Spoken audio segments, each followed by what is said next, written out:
Mordomia, soberania, obediência, salvação. Usamos todos esses termos. Mas nós começamos com dificuldades. E nós começamos como bebês espirituais. Como crescemos? Algumas pessoas estão absolutamente cansadas de viver num estágio espiritual infantil, que parece que para cada degrau que subimos, descemos dois. Às vezes cansamos de trabalhar com as mesmas pessoas, que parecem nunca crescer. Não importa o que você faça por elas, elas não crescem. Talvez pelo fato de não entendermos realmente como o crescimento espiritual ocorre. Então, nos próximos vídeos, eu quero falar sobre como as pessoas crescem espiritualmente. E quero que você pense de duas formas: como você pode crescer e ajudar os outros a crescerem. Lembre-se, tudo isso é feito com a parceria de Deus e com o Espírito Santo, que é o único que pode fazer as pessoas crescerem. Então vamos nos perguntar: o que eu preciso saber? O que eu preciso viver para permitir que o Espírito Santo cresça em mim? Qual é o meu papel ao caminhar ao lado das pessoas para ajudá-las a crescer espiritualmente?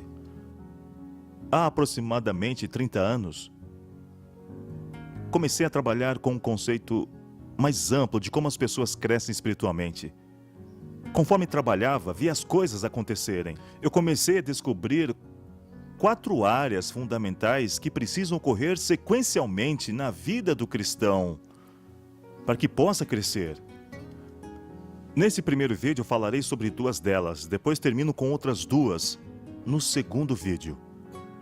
A primeira área que deve ocorrer é a nossa visão de Deus e nossa visão de nós mesmos. Como vemos a vida e como vemos a Deus. Algumas pessoas têm uma visão muito pobre de Deus. E se não tivermos um crescimento que melhore a visão de Deus, nunca iremos entender ou aceitar o Evangelho. E eu posso colocar dessa forma: aceitar uma integração das boas novas da salvação em nossas vidas. E que você nunca vai crescer além da imagem de Deus. É por isso que importa que devemos começar a desenvolver uma imagem saudável de Deus. E como fazemos isso? Bem, deixe-me sugerir algumas teorias. Devemos focar em Jesus.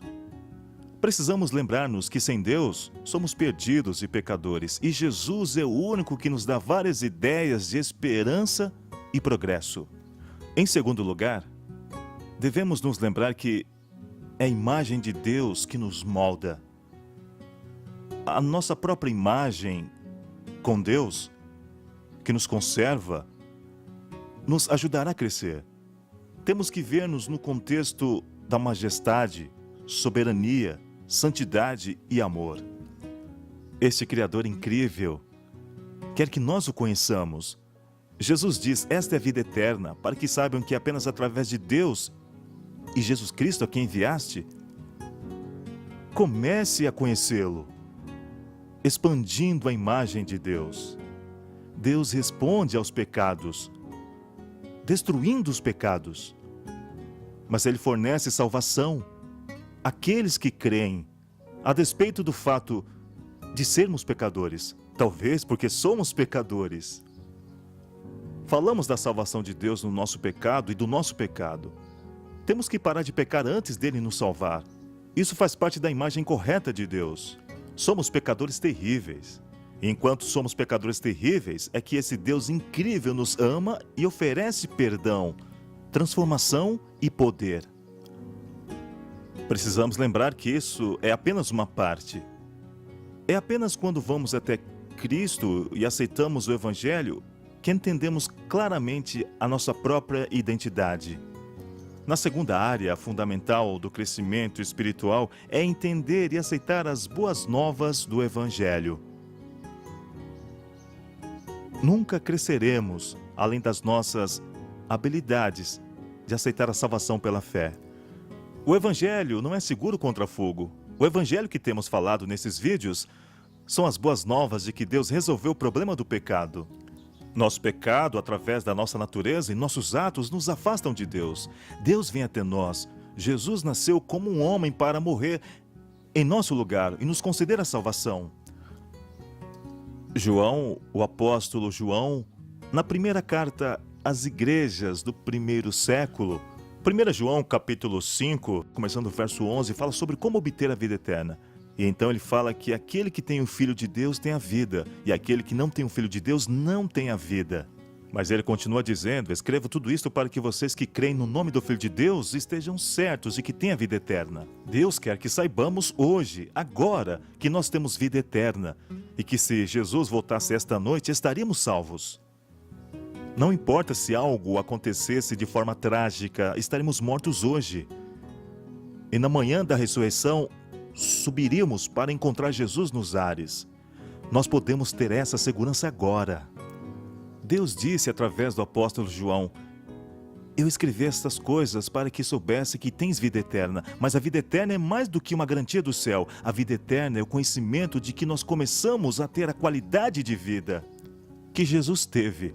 Assim como ele caminhava em total dependência do Pai, nós podemos andar totalmente dependentes de Jesus e do Pai. E parte das boas novas da salvação, as boas novas do reino de Deus, são as boas novas de que tudo que Jesus tinha disponível para que ele vivesse sua vida diária, está disponível para você e para mim, para a vida diária.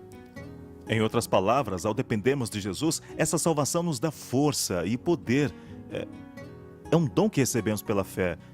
São as boas novas que resolvem o problema do pecado. São as boas novas de que recebemos uma garantia da vida eterna.